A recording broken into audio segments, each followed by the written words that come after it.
Hi, everybody. Good morning. My name is Eugene Turk. I am the VP of Business Development at Align, and I want to welcome you to our monthly coach webinar for November 2023. I hope everyone is doing well, and thank you so much for joining us today.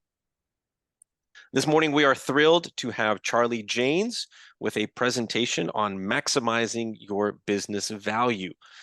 For those of you who may not be familiar with Charlie, he is the CEO of Agile Customer Engagement and is a certified focal point business growth coach.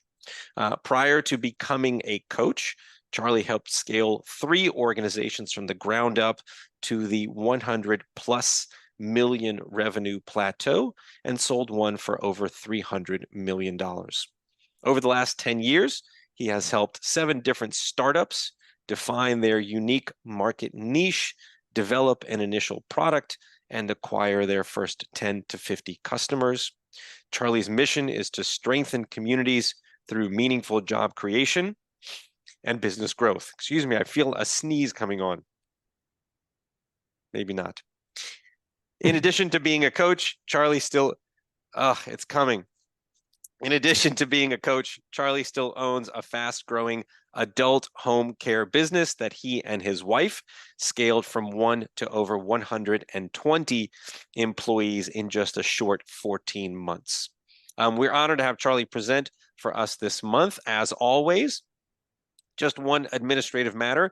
We want this to be as educational and informational for all of you as possible. Please feel free to pose questions using the chat feature, and we will direct them to Charlie at the conclusion of the presentation.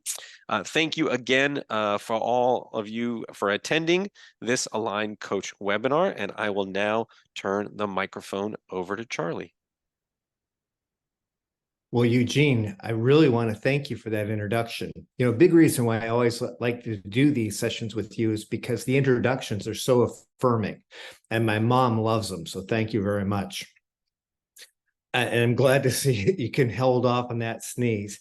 And it's great from the chat to see so many aligned friends here. I've done a couple of these in the past, so it's fun to see some familiar names. So if while we're going along, you want to ask some questions, we have time for that. Love to answer your questions as we go along. Eugene can monitor the chat, and Eugene, just go ahead and interrupt me if there's anything that we want to talk about. So a little bit about my business is I had a 30-year career in Silicon Valley growing tech businesses, and those tech businesses worked with global enterprises, medium-sized businesses, and a lot of Main Street businesses, and transforming them, improving competitiveness. So along the way, I learned a lot about what can go wrong and what needs to go right. So today, now that I've retired and stepped out of that, now I run Focal Point Business Growth and Exit Advisory. I work primarily with business owners and their leadership teams, or really high performing executives that want to get to the next step. But for the owners, they typically care about 3 things. They're very talented and they've been successful, but somehow revenue has stalled or profit growth has slowed down. It's usually just changing circumstances. And one of those circumstances is employees. Almost everybody I consult with nowadays is worried about how they can hire that right employee, especially the number 2 or number 3 lieutenant or a functional head. But just keeping people out on the shop floor is difficult. So we work on things like that. But another part of it is building systems to scale a business, which is part of exiting a business. The more you have systems that go with the business, the better off you'll do. And when I was about 2 years into this, I had owners that started talking to me about legacy.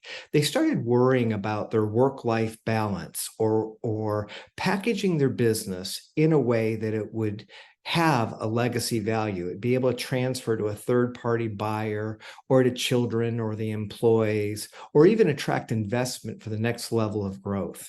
So that's really what I do. And really what we're going to talk about today is that encompasses that. This idea of building a legacy company that gives the owner or the leadership team the right work-life balance, and that also yields an extraction of wealth and lifestyle from the business when any of us step away. So that's our topic for today. So the agenda will have three main components. I'm going to introduce you to some basic things that I hope you've never heard before about what's involved with growth and exit planning. I'm going to give you some statistics about that you should know about so that you can figure out whether you want to invest some time and energy in putting together a plan.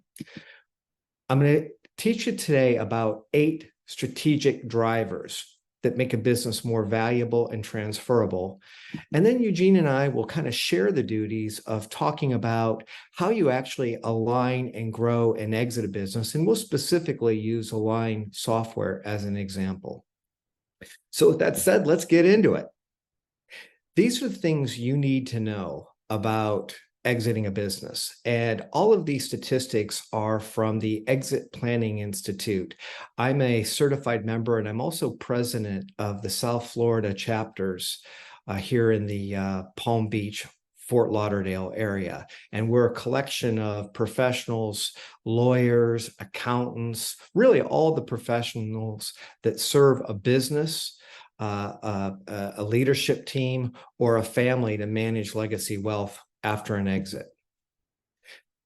Only 17% of businesses that are put up for sale actually sell. And this is after the hump that you guys already know. I think a lot of the people in this audience are scaling up fans or EOS fans. So you probably know that only 3% of businesses ever grow above $1 million or 3 employees. Only 80% of most owners believe that 80% of their net worth is tied up in a business. So if the business doesn't exit, you can imagine that that's catastrophic for that owner. Only 30% of businesses that are designated for the first or the second generation ever transfer, and only 18% make it to the third. 70% of owners regret the sale of their business within the first 6 months because they don't have a plan for what their life will be. And they often don't like the deal that they made. As a matter of fact, 95% of the time, they regret the price or the terms, and it's usually the terms. A lot of offers come with contingencies or what we call earnouts, and those are often just scams not to pay the value of the business. So I encourage you to be very cautious about that. So all of these factors impacts the legacy of an owner and their employees and actually their community. So owners can't afford, if they don't make the right plan, the lifestyle that they want. And a lot of times the people I meet have waited too long to start the planning process to fix the issue. So today, our intent is to tell you what you need to watch out for and to give you some tools that you can use to put yourself in a better position. And you can make the right trade-off about how much time and effort that you want to put into getting ready. So, section number 1, what is growth and exit planning? So going back to the Exit Planning Institute, this is something that we use. There's 5 basic stages. And they have impacts on the business wealth and that's the area that I typically focus on in this equation. But there's a whole nother element above it where other professionals I'll introduce you to in this presentation focus on and transferring the wealth that a business generates into legacy wealth that an owner and their family and their employees and their community benefit from. So the steps are identifying, it's planning, protecting. So once you understand where you're at, there are risk mitigation strategies that can be put in place to minimize the outcome of a bad event that we'll talk about in a minute, the 5 Ds. Building is most of what we're going to talk about today and where Align comes in. Harvesting is when you sell the business, and manage is managing the legacy afterwards. So we will talk about primarily these three things as they relate in my presentation today. So many of you may not know the type of professionals that belong on an exit planning team. So of course, the most important person is that guy at the top of the table here, the owner. But an effective exit planning team that's focusing on the operations of the business, but also the extraction of wealth, uh, the number one advisor is almost always the CPA, because they're right there. They've been working with the owner for a long period of time. But I should mention to you, and you'll see this in my presentation, that sometimes the CPA that's been with you is not the right CPA for your exit, and I'll explain why. But there's your financial advisor and your other board of advisors, your estate planners, there's M&A advisors, the people who actually manage the sale. There's family counselors. I didn't know that there was such a thing. But when you think about the stress of transferring a business from one person to another, some families, especially bigger families, actually bring in a counselor to deal with the three kids, where one kid wants to run the business and the other two kids just want most of the money, but they don't want to do the work. That requires a professional, and that's outside of my pay grade. I am that guy on the far left-hand side. I'm a growth advisor. So I primarily parachute down into the business with the owner and their leadership team, and hopefully in a good year, even with their up and coming employees, where we develop them and create the magic that makes a business worth more. So you remember before I mentioned that sometimes things just go wrong with businesses. Whether you're a business broker or you're an accountant, or in my case, a growth advisors, I have business owners come to me all the time that say, hey, I think I'm ready to exit. And oftentimes it's just too late. Sales are going down or they're stagnant. So if you think about a buyer of a business wants to buy growth potential. They're making an investment. They want to see a business on the upswing. But what often happens is that somebody that puts off packaging up their business and having it ready to sell, one of these events, we call them the 5 Ds. There's death, divorce, disability, disagreement with a partner, and then disaster. The most common one is I've run into a lot of owners that maybe are in their late 50s and 60s, and they're just burned out and they've just lost their taste to lead the business. And at that point, they're often at a disadvantage if they don't have a strong organization to pick up for them. So I'm going to talk a little bit today about how to prepare. So let me introduce a process, and this process comes from the Exit Planning Institute. So when you think about what a growth and exit process could look like, there are 3 logical steps I think we can all agree on. The first is the idea is we baseline the value of the business. So that's called discover. And a good exit planning process has 3 major analyses that the collection of advisors do. I personally license a system that enables me to do all of these, but I often work with other advisors and just do the piece that's undone. Those pieces are getting a business valuation, which you'll be surprised how quick and easy that can be. It doesn't have to mean hiring an expensive accounting firm, although having a proper valuation done at the end when you're getting ready to sell a business often makes sense.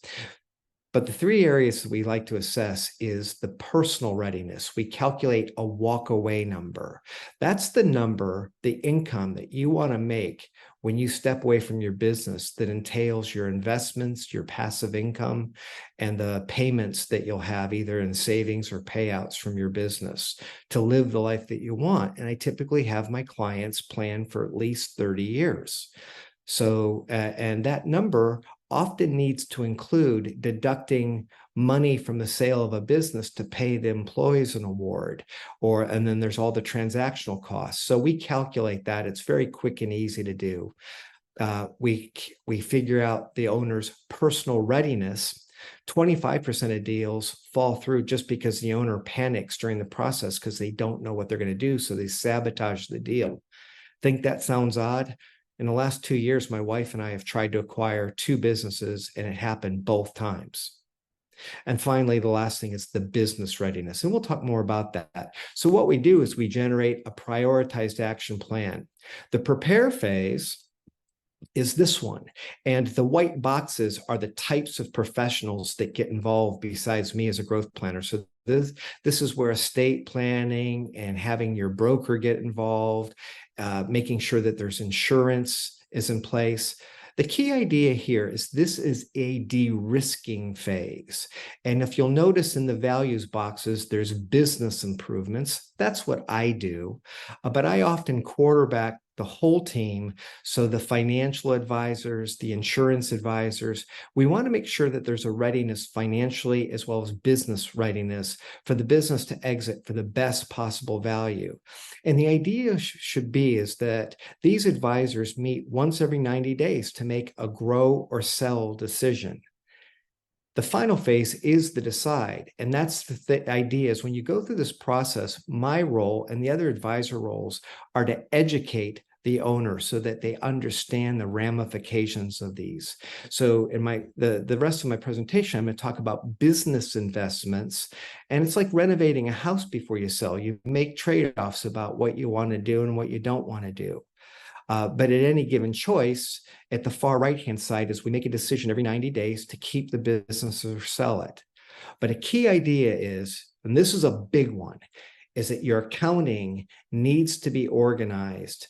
Almost everybody that I talk to that wants to sell their business has accounting where the books are organized towards tax mitigation rather than packaging the business from a buyer's point of view. And there's some differences that we'll talk about.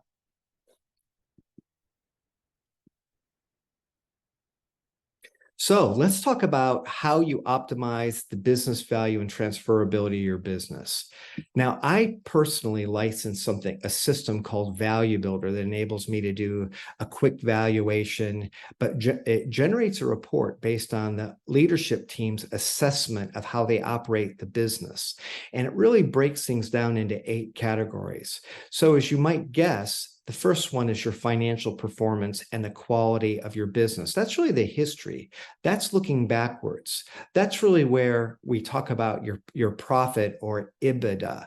The other 7 really relate to mitigating the risk or packaging the business so that it looks like so it is a great opportunity and doesn't have red flags. So those things are things like growth potential. Any buyer that buys a business is buying the idea of future growth. The other thing is your structure. Is your business overly dependent? They call it concentration. But if your business, if more than 12% of your revenue comes from one customer, that can reduce the value of your business, because a buyer would be concerned that when they sell the business, the relationship with the buyer is with you and that customer will go away and the business won't be as attractive. The same thing stands true for your key employees and your key suppliers. Value teeter-totter is how much your business, how easily it takes in cash, how rich your cash flow statements are, how much recurring revenue you have. You get the most points in this model for that. How well you position your business to be differentiated, therefore you can generate a higher profit. That's monopoly control. Customer satisfaction satisfaction. I usually implement something called net promoter scores with my clients, and I also implement employee net promoter scores. For those of you that aren't familiar with it, a net promoter score is the ultimate question. When you check out on a lot of retail sites, you're asked a question on a scale of 1 to 10, or sometimes it's 1 to 5. But net promoter score is subtracting the amount of promoters from the amount of detractors from the amount of promoters. So if an 8 or a 9 is a promoter, 7 or an 8 is neutral, and everything below that is a negative. So you want a positive net promoter score. And there's actually scores by industry that you can compare yourself to. So Cable TV has one characteristic. Retail stores have another one. Manufacturing companies have varying different types, but you can get that information and compare yourself. And obviously, a buyer is going to pay a premium for a business that has a higher net promoter score. And these are quick, easy to do. You can use very sophisticated package software, or with some of my clients, I actually use Google Forms. And then finally, hub and spoke, how dependent the business is on the owner. And that's the rub. Remember when I told you that only 3% of businesses ever grow above $1 million or 3 employees? It's typically because that business is dependent on the owner. It's a lifestyle business. But if you're here, if you're using Align, you're already a much bigger business, and you've kind of gotten through that cover. But still, a lot of times, a business is overly dependent on the legacy owner, and that will pull down your value to somebody else.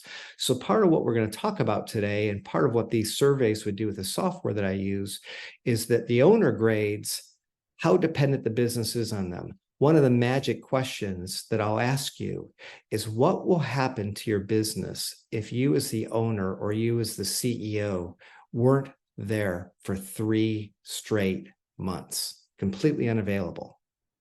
Sounds harsh, but there are a lot of businesses that prepare for this by having the owner first take a week off, then take 2 weeks off. And what I advise my owners is that is we don't put all the burden on the owner to plan. We announce to the employees that the owner is going to be away at prescribed times leading up to being off for 3 full months.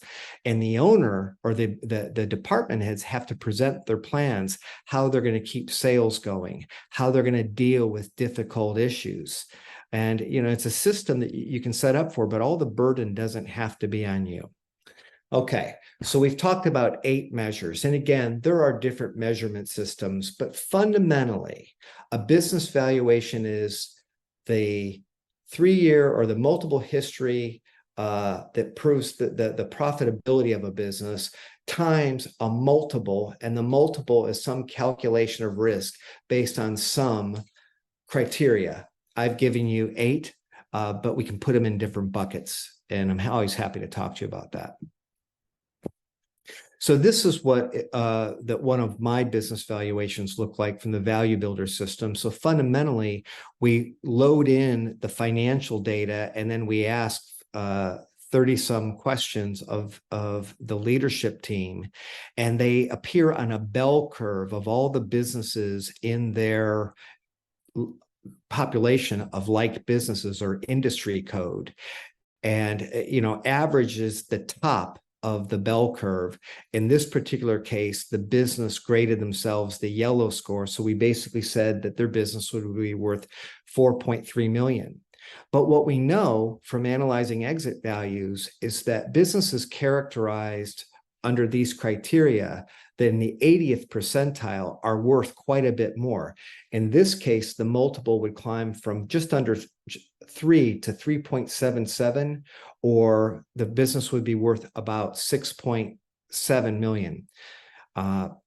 million. So this is kind of the impetus of using a system early to figure out a plan of what your business is worth. And you should know that it's quick and easy. One of my offers today will be I'll do a business valuation for you and give you a free report. There's some minor qualifications, but basically you just need to be big enough to sell yourself. So knowing that, and then knowing what levers to pull, is the key idea. So this is maybe what one of the reports would look like. And it's a live system, so we can actually move these slider bars on these measures. But in this case, what we're doing is we're baselining the performance on those 8 measures. So you'll see there that there are industry averages for performances, and they change with every type of industry. There's no norm, but the software calculates that. And again, multiple software systems do that. But in this case, if you grade yourself, a lot of these scores, the business is already performing better than average. But what I usually do in engagement is pick the couple areas that are the ones that will make the biggest impact, or the ones that the business is most able to implement without a lot of breakage. And we're actually able to simulate that when we make the changes. So in this case, again, we're saying that as is, your business is worth $4.3 million. But if you make these changes, plus you factor in a little bit of your growth plan, your business is worth $13 million, an increase of over 9 million. So one takeaway here is that there are simple ways for those of you that are just down in the dirt running your business. It is important to strive for growing your revenue, and you should always be working on improving your profitability. But that's primarily the measure of a manager. A management team focuses on the financial metrics, and those are good. But a business valuation is the metric for an owner or a board of directors or a family trust, because the exit value of a business towers over profit in any one year. The profit in any one year, though, is one of the primary drivers to get the best business outcome. Let's talk about that in a little more detail. So in this case, I'm illustrating again the potential increase so that the leadership team can vote on where they want to invest time and know what they're going to get back for new initiatives and new priorities and rocks that will drive that outcome. So there are a couple different ways to increase the value of your business, but they're always dependent on the formula of profit times a multiple. So here's a business that has a profit of $800,000, and the report says, okay, you have a multiple of 3.5. So the calculation is 2.8 million. The first thing we do, and some of you have ever done a business valuation, is that we look at ways to improve profitability. That's just basic. All of you are working on improving profitability now. More profit equals good.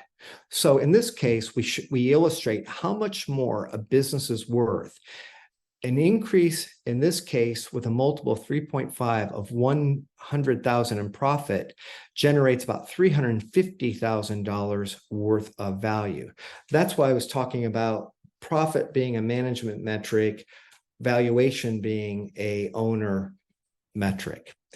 In a lot of ways, when I do engagements with clients, it's just the accounting. We do something called recast. See, your financial statements are primarily oriented to minimize the taxes you pay.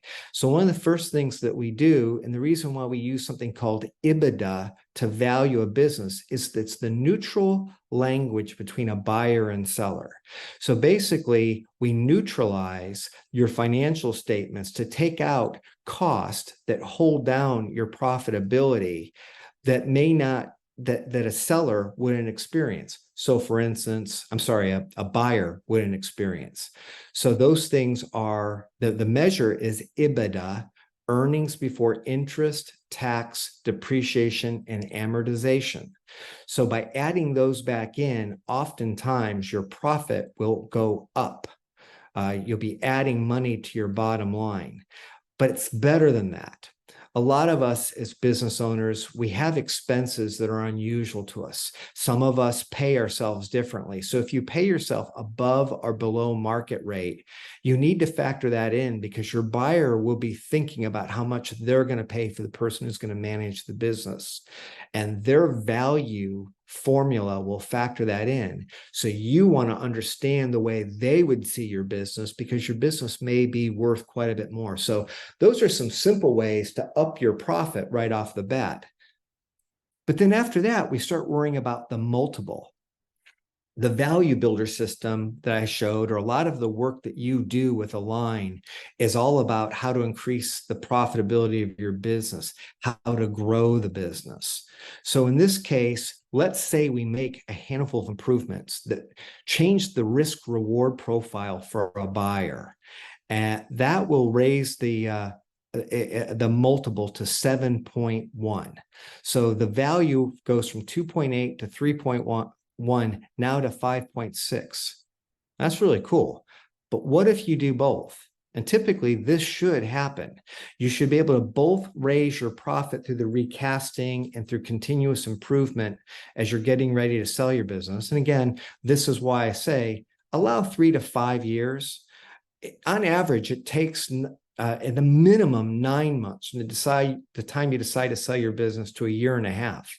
So if you're allowing yourself 3 years from the time you put it on the market, as you backed up 1.5 years, that only gives you a year and a half to clean things up, to prepare your financial packaging, to have your broker or your merger and acquisition team to package your business up to sell it to the right buyer. You can sell a business to another person who just wants to make a living. You can sell it to a financial buyer, somebody who wants to just do the math and maybe rip your business apart or combine it with a bunch of people. Or you can sell it to a strategic buyer, somebody who will take your special ingredient, maybe your geographic location, maybe your special industry leading processes that you've got documented aligned. Maybe it's something else.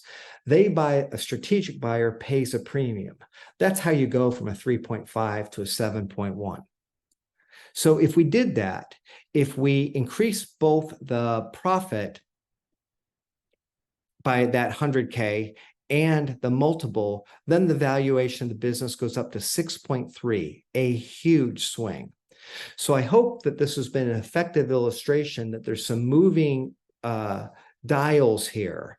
So the first part of this presentation was identifying what matters, not just for profit growth, but for valuation. Now we're going to transition into how you can align your business and grow it and exit it. And by align, I want you to think about the idea that you have strategies right now to compete. Alignment means aligning your strategy with your employees, your customers, and your processes.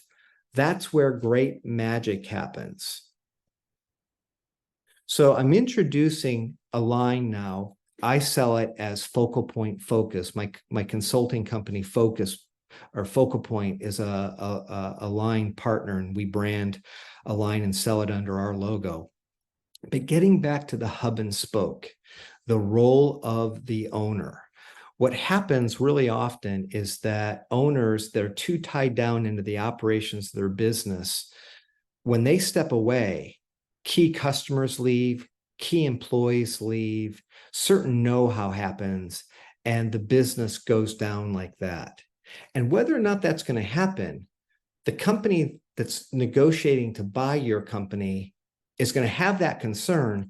And even if they don't have that concern, they're going to use that as a negotiation. So the first step that I take, and I also implement, many here use scaling up from Vern Harnish.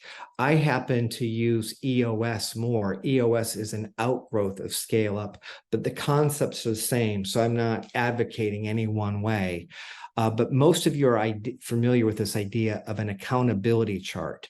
In EOS language, we talk about 6 simple roles: the visionary, and the integrator, and then whoever runs sales, operations, and finance. And a key idea here is early in my engagements, if the owner hasn't done it, we move him or her upstairs. They should focus on culture, big relationships, R&D, looking at new markets, new products. But a lot of times they're doing that and they're not working. Matter of fact, most of my clients during this phase move from working 70 hours a week, and as a way to prove that the business isn't overly dependent on them, we often set goals to reduce their hours down to 20 or 10 hours a week. And it's really, really common. And a business where the owner or the leadership team can do that is worth much more. So this is where then we start measuring those types of things. And I think, Eugene, this is probably a good time for you to pick it up as we go through the rest of this. But I did want to talk about that owner transition as a little bit before we get into Align. Absolutely. So thanks, Charlie. Charlie was nice enough to ask me to say a few words and sort of help you understand sort of how to make this theoretical abstract concept of adding value to your business more concrete, and in terms of creating systems and processes through tools like Align, whether you use Align or some other software tool or paper or whiteboards, whatever it is, you've got to be able to create a system and a process for documenting all of this high level strategic work that's going to help you, one, raise the profitability of the business, and two, increase the multiple that Charlie was talking about. And secondly, the point that Charlie just made about elevating the business owner out of the day-to-day operations. And so what we have always heard is that most business owners at best today currently are spending 80% of their time in the operations, on the tactical, in the day-to-day weeds of the business. And if they're lucky, they're spending 20% of their time thinking strategically, how do I grow the value of the business? So if you think about that, 1 day a week is at most what most business owners are spending on the high-level strategic growth of the business. And what we want to do is we want to flip that. We want to be able to help business owners spend 20% of their time in the operations and tactical side of the business, because they've now got a team in place who can go and run with the operations of the business, freeing that business owner up to spend 80% of their time on the strategic growth, sort of thinking about the business. How do we, build up our multiple? How do we improve those 8 drivers that are increasing the value of the business? So that's what we try to do. The other thing that I'll point out is, in order to increase the value of your business, you have to increase the value of your employees. And what I mean by that is, you have to get them to think like owners. What you have to do is to get your senior leaders, your middle managers, even your frontline employees to start taking on an ownership mentality. What I mean by that is empowering them with information and with data that allows them to make their own decisions about what is best for the business within their given roles. They're not constantly looking for someone else to tell them what to do. They know exactly what the business is trying to achieve, what are the goals and targets that they are being held accountable for, and knowing that they have been entrusted with the confidence by their managers and by the business owner to do what it takes to hit those goals and targets. And that's what really creates the ownership mentality. That's what helps create that hub and spoke where the business owner can remove himself or herself from the business over the course of a 3-month period. I mean, that's a really long period of time, but you can only do that if each employee believes that they own their little world within the business, and it can operate without that business owner sort of being there to drive and make sure that things are getting done. So, and if we just move forward, Charlie, the way that we generally do this through Align or whatever tool that you're using is, first, you've got to create a dashboard of this information for all of your employees. What really needs to happen, first and foremost, is you've got to create transparency and visibility within the business about these high-level strategic goals and targets that you are trying to achieve. So whether the goal is to increase profitability, which is always a goal, or whether it's to increase one of those 8 drivers that's going to drive up the multiple, we have to make everyone aware that that's something that we're focused on. So how do we do that? We create dashboards. Charlie talked about NPS. You'll note that one of the critical numbers for this particular company is their NPS score. So if we know that one of our key focuses for this quarter is to increase our customer satisfaction score, what are we going to do to implement that? What are we going to do? What is our goal? If we're at 76 right now, is our goal to get that score to 80?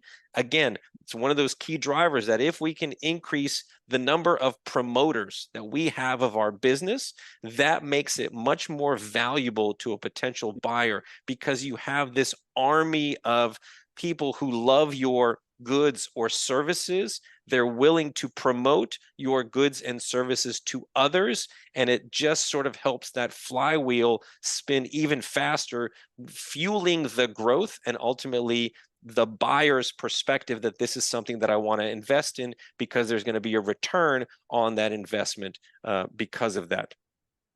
This dashboard, again, gives everybody that visibility and understanding.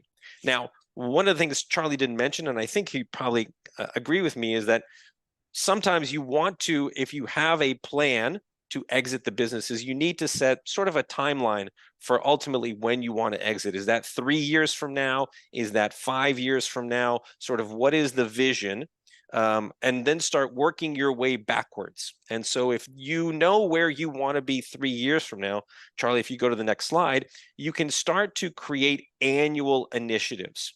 And what this is again, this helps every employee understand, okay, in this year, and let's say we're moving into 2024, what is the business going to be primarily focused on in all departments, in all teams, in all divisions that are going to help us increase the value of that business? This creates focus.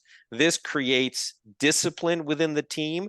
This helps those owner mentality employees not get distracted by shiny object syndrome, or certainly senior leadership teams or the business owner, him or herself. You've set the goals. You know what the milestones are, at least for the next year. You're not going to get distracted from things. And this is what's going to keep the organization on the path towards increased profitability, increased multiples, ultimately a higher valuation when you get ready to sell the business at the end of that 3 or 5 year term. Now, Charlie, if we go to the next slide, a year is a long period of time. So what you want to be able to do is you want to break it down into quarters. Those are much more manageable periods of time for your employees to know exactly what they need to achieve over the course of the next 90 days. This gives every employee a visual roadmap of everything we as an organization are trying to get done. We can't do everything in a 90-day sprint.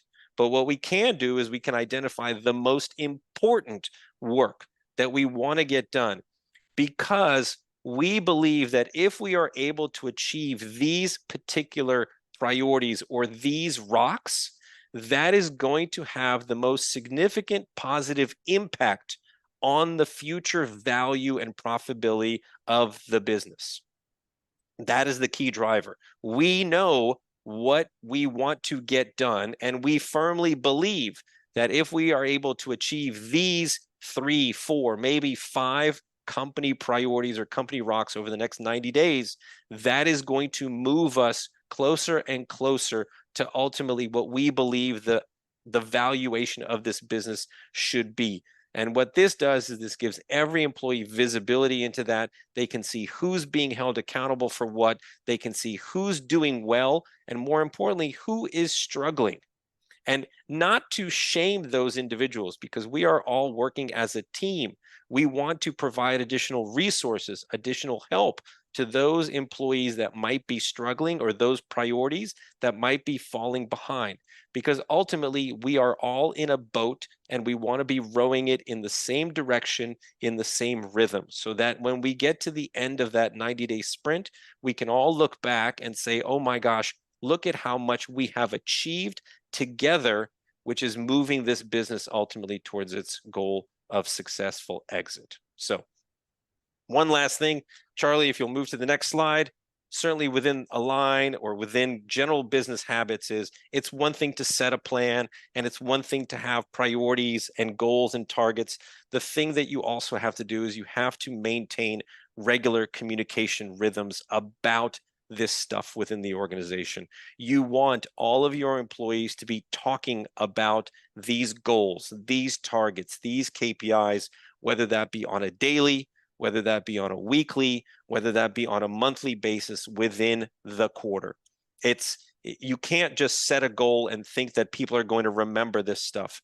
People tend to go back to their desks. They get bogged down in fighting fires and the day-to-day operational stuff. You've got to periodically elevate them back up to the strategic things again that are going to drive the financial performance, the growth potential, the customer service scores, and ultimately the hub and spoke that gives them that ownership mentality, which is going to hopefully increase the value of the business. All right.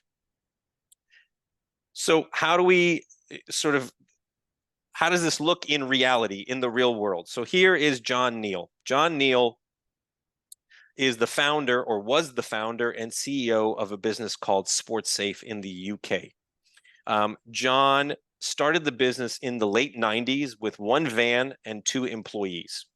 And the nature of the business was that in the UK, in order to have a school or a sports facility or a rec center, all of the sports equipment in that location has to be inspected and certified every single year for safety. And so SportsSafe would go around and inspect all of that equipment, certify it, or repair or replace it if it didn't meet certification. John owned this business for about 17 years. And over the course of those 17 years, he always grew the business every single year. He always had a profit every single year. But what ultimately happened as he grew and grew, he started to sort of suffer from a cash drain. Growth sucks cash. And so ultimately he said, if I'm going to sell this business, I've got to improve the cash position of the business. And I've got to make other improvements that are going to make this business more valuable without me in it, or I can make myself a redundancy in the business essentially. So I think in about 17 or 18 years into the life of the business, John hired a growth consultant or a business coach, very much like Charlie Janes. They set a 3-year plan for scaling and growing the value of the business as much as they could. They used Align to help facilitate that growth. And ultimately, what John says is the amount of success that they had was a direct result of the transparency, the visibility, and ultimately the accountability that a tool like Align or having all of this become visible to every employee created. What it did is it really increased the multiple. Yes, they grew profitability, absolutely. But where the real value came was in the increased multiple. What John says is that when the potential buyer came in to do the due diligence on his business, and John was able to sit down and literally show them 12 quarters of work that that organization had done in Align in terms of growing that business. These were the goals that we set in Q1 of this year, Q2 of this year, and this is how we grew the business. This is how disciplined we were. This is how focused we were on the things that we knew would ultimately help this business. That buyer said, and I think John was quoted as saying this, that their level of sophistication for a small business, they had, I think, about 100 employees, was exponentially greater than many larger businesses that potential buyer had acquired as part of their portfolio. And so John is adamant that the fact that they had been so disciplined, that they had been so rigorous, and they'd created this system, this process of strategic planning and turning those strategic plans into actionable and executable items, priorities, and tasks, and critical numbers, that they got a much larger and much higher multiple on the business when they ultimately sold it in, I think, 2016 or 2017. So this is a perfect real world example of somebody who had success, but they were starting to sort of see the sort of the landmines that come with that success, sucking cash and really focusing on the things they knew that they had worked on with their coach that were going to help them work through those issues, get to the other side with much greater success, a much higher multiple, and ultimately a much higher value of the business when they sold. So perfect real world example. You can see the entire case study on our linetoday.com website. Charlie, I'm not sure what the next slide is. I think we might be going back to you.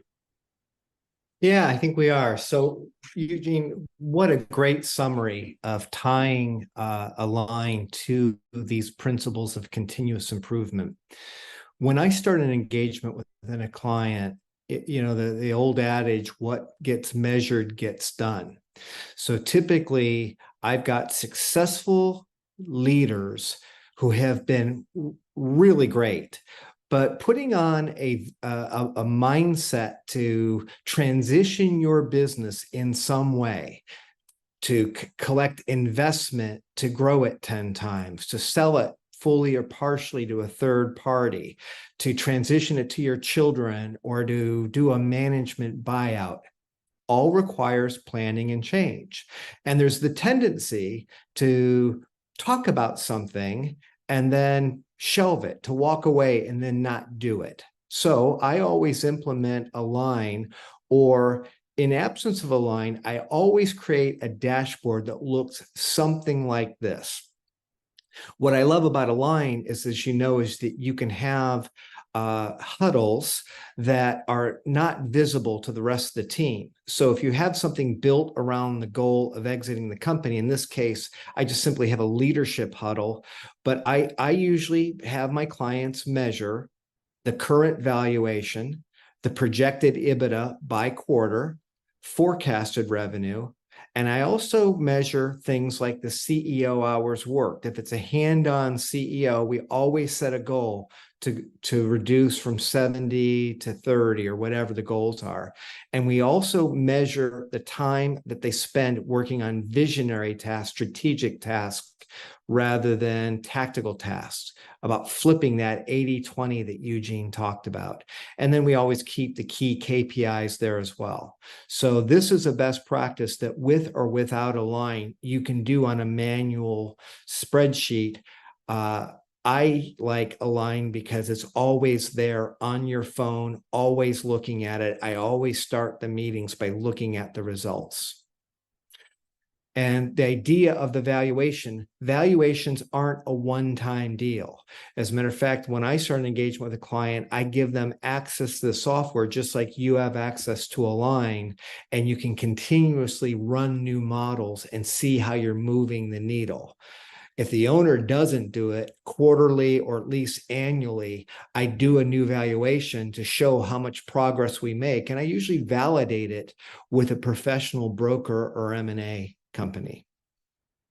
So does all of this work? Well, of course it does. So last year, I had 13 clients go through this program, and on average, they increased their revenue growth by 75%. The average company value, and this is a value builder statistic, on average, people moving from where they're at to the 80% mark, on average across tens of thousands of businesses, increases the value of a business by about 71%. So it's an aggregate statistic for the industry. And generally, almost every client that I have going through this, the owner, the leaders have reduced their work hours by 10 to 50. Of course, your circumstances and what your preferences are will change, but this is also true for many leaders in functional departments. So I know there aren't all owners here, but the same principles apply. That it turns out there's an inflection point for productivity. Studies have been done, and professionals that work 50 hours a week get 36 hours of productivity, or 37. So basically, 13 hours get wasted. When we bump the work hours up from 50 to 56, guess what happens? The number of hours of productivity decreases from 36 to 30. This has been proven over and over again. One of my favorite coaching companies, Michael Hyatt and Company, during the pandemic, put a cap on the number of hours their employees could work at 30 hours. Now, obviously, their business is different than many of yours. Many of you guys manufacture and make things, and coaching is a different world. But nonetheless, their sales doubled when they did it. So I'd like you to consider that. And the same was true during the Industrial Revolution, when Henry Ford's reduced the work week from many hours to 40 hours. He basically did it to free up leisure time so that his workers could buy cars. But his actual productivity and sales and profits went up when he did it. So I guess I've made that point. The idea of all of this is to create a legacy for your family, your employees, and your community. It's Profit will always be the key driver for what we need to do to run a healthy business. But what I hope you take away today, that you need a plan and you need to pay attention to it. You need to start setting aside income from your business or your paycheck if you're an employee. You need to start creating, as you move towards your retirement, passive income, or you simply won't be prepared for the life that you want. We run home care businesses, my other business, and universally, the families that we contend with right now don't have money to care for their loved ones as they move into retirement. This is an epidemic issue across society. So I'm imploring you to create a plan and not only grow your business, but prepare your financial house personally. How to get started? Any of you that want help, I'm happy to help you personally or to direct you towards a resource. I serve clients globally. I actually have a client in India, but the way I will work for any of you that want help is I'll do a 5-minute conversation with you. I will have a 20-minute call to discuss goals if we think we can help each other. And I'll actually do, if we think there's a fit, a free 60-minute strategic business review, which may actually include evaluation. So if you want to take me up on it, these are my contact points. But even if you have your business in order, but need to build a better financial plan, through my exit planning network, I have contacts in chapters all through the US. So if you need a good name of someone who's reputable, I'll give you the names of 3 people. So you can reach out to me anytime. I'm here to help. So I think that brings us to 2 minutes left. Does anybody have any questions that they want to ask? Thank you, Charlie. Yes, we do have a small group today, but if you have any questions, please feel free to post them in the chat. We're happy to go a few minutes after if you're willing to stick around. If anybody has any questions about the presentation, please feel free to share those with us now. Another thing I'll ask is, we at Align, and certainly in my business, we're trying to make this a great use of your time. So I'd love your feedback on a scale of 1 to 10. How useful was this seminar for you? Just put it in the chat. And if there's anything that we could have done to make it even a better fit, let us know that too. And we'll incorporate that into anything that Eugene and I do together in the future. This is almost like our own NPS that we're sending out to everybody. So That's exactly it. that's right. On a scale of 1 to 10, how likely would you be to refer this webinar content to one of your friends or colleagues? 8, show us how to move the 8 levers. All right. Thank you, Charlie. Good feedback. I appreciate that.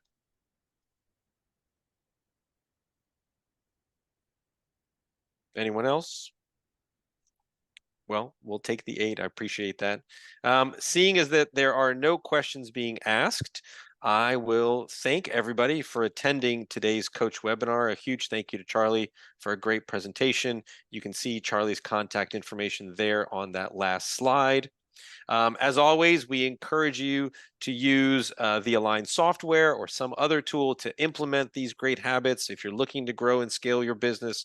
As always, if you need assistance from one of the Align team members, please don't hesitate to reach out to your advisor or email us at support@aligntoday.com.